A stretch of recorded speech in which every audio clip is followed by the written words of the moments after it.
নমস্কার বন্ধুরা। আজকে আমি এমনই এক ধোকার ডালনা রেসিপি শেয়ার করছি তোমাদের সাথে, যেখানে আমি ধোকাগুলো খুব কম তেলে ভেজেছিলাম আর মসলা বানিয়েছিলাম বিনা তেলে। কিন্তু ধোকাগুলো হয়েছিল খুবই নরম আর সুস্বাদু। পুরো ভিডিওটি দেখার জন্য অনুরোধ রইল। ছোলার ডাল আমি ভিজিয়ে রেখেছিলাম সারা রাত্রি। যদি তোমাদের পক্ষে সেটা পসিবল না হয় তাহলে অন্ততপক্ষে ৫-৬ ঘন্টা ভিজিয়ে রেখো। কারণ এর উপরে ডিপেন্ড করছে ধোকাটা কতটা নরম হবে। ২ টো কাঁচা লঙ্কা আর অল্প একটু আদা দিয়ে আমি বেটে নিয়েছিলাম ডালটাকে। একদম মিহি পেস্ট করব না, দরদরা পেস্ট করব যার মধ্যে একটা আধটা হয়তো ডালের দানাও থেকে গেছে। তারপর তার সাথে মিশিয়ে দিলাম ১ চামচ হলুদ, স্বাদমতো লবণ আর ১/২ চামচ চিনি। ভালোভাবে মিশিয়ে নিয়েছি আর একটা থালাতে তেল ব্রাশ করে রাখলাম বা হাতে করে বুলিয়ে নিলাম। ওর উপরে আমি ধোকাটাকে সেট করব। এরপর প্যানের মধ্যে নিয়ে নিয়েছিলাম ১/২ চামচ তেল। তেল গরম হয়ে গেলে দিয়ে দিয়েছি মৌরি আর কালো জিরে। মৌরি থেকে সুন্দর গন্ধ বেরোলে দিয়ে দিলাম সেই ডালের পেস্ট। এরপর কন্টিনিউ কিন্তু নাড়াচাড়া করতে হবে, তা না হলে ডাল নিচে বসে যাবে আর শক্ত হয়ে যাবে একটা জায়গা। দেখো ডাল যখন এইরকম শক্ত হয়ে গেছে, এখন আমি থালাতে ঢেলে নিলাম আর একটা স্প্যাচুলা দিয়ে ভালোভাবে স্প্রেড করে পাতলা করে কিন্তু সেট করে নেব আর রেস্টে রেখে দেব ১০ থেকে ১৫ মিনিট মতো। ১০ মিনিট পরে দেখো ডালটা আমার সেট হয়ে গেছে সুন্দরভাবে। এখন আমি ছুরি দিয়ে কেটে নিচ্ছি ধোকাগুলোকে।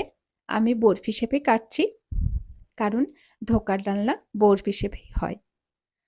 দেখো আমি কেটে নিয়েছি ধোকাগুলো। তোমরা তোমাদের পছন্দ মতো কেটে নিতে পারো।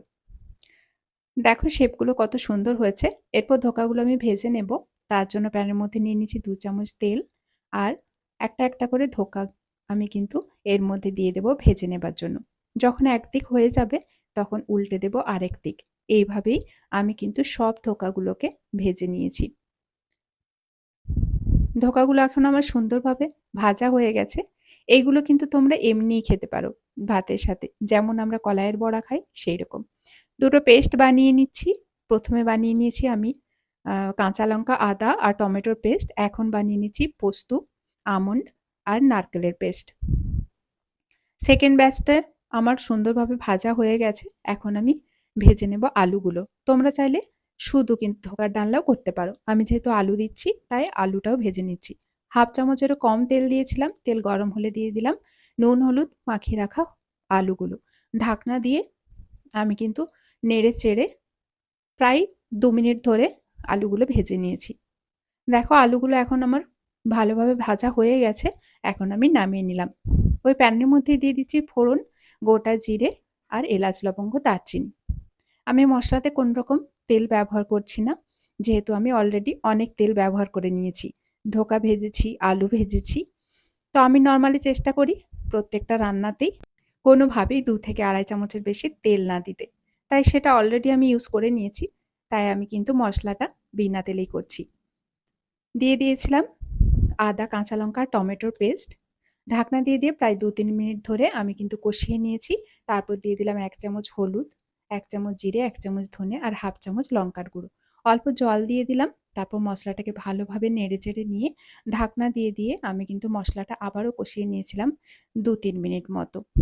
দেখো মশলা আমার কিন্তু সুন্দরভাবে কষানো হয়ে গেছে। এখন আমি দিয়ে দিচ্ছি বেটে রাখা পোস্ত, আমন্ড আর নারকেলের পেস্ট। আবারও সবকিছু ভালোভাবে মিশিয়ে নেব। অবশ্যই মাঝে আমি লবণ দিয়েছিলাম, সেটা আমি স্কিপ করে গেছি। আমি ঢাকনা দিয়ে আবারও মশলাটাকে ভালোভাবে কষিয়ে নিয়েছিলাম ২-৩ মিনিট ধরে। দেখো মশলা সুন্দরভাবে কষানো হয়ে গেছে। যেহেতু আমি তেল দিইনি, তাই আমি বলতে পারছি না যে যখন তেল ছেড়ে এসেছে মশলা থেকে তখন।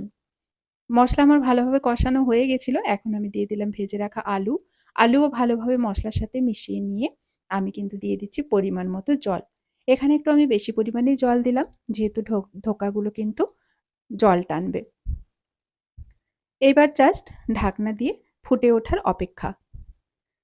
যখন গ্রেভি ফুটে উঠেছিল তখন আমি গ্যাসের ফ্লেম একেবারে লোতে দিয়ে রান্না করে নিয়েছি ৫ মিনিট। দেখো আলুগুলোও সেদ্ধ হয়ে গেছে প্রায়। এখন আমি দিয়ে দিচ্ছি ভেজে রাখা ধোকাগুলো। ভেজে রাখা ধোকাগুলো দিয়ে আমি কিন্তু অল্প নাড়াচাড়া করে ঢাকনা দিয়ে আরও রান্না করেছিলাম ৫ মিনিট। ভিডিওটি ভালো লাগলে লাইক, কমেন্ট, শেয়ার করে আমার পাশে থাকার অনুরোধ রইল।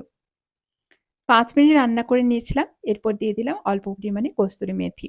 আর সবকিছু হালকাভাবে কিন্তু নাড়াচাড়া করে নেব। খুব বেশি নাড়াচাড়া করা যাবে না, কারণ তাহলে কিন্তু ধোকাগুলো ভেঙে যাওয়ার সম্ভাবনা থাকে। আমি এখানে অল্প ধনেপাতা দিলাম। তোমরা চাইলে নাও দিতে পারো। তোমরা চাইলে গরম মসলা দিতে পারো, ঘি দিতে পারো।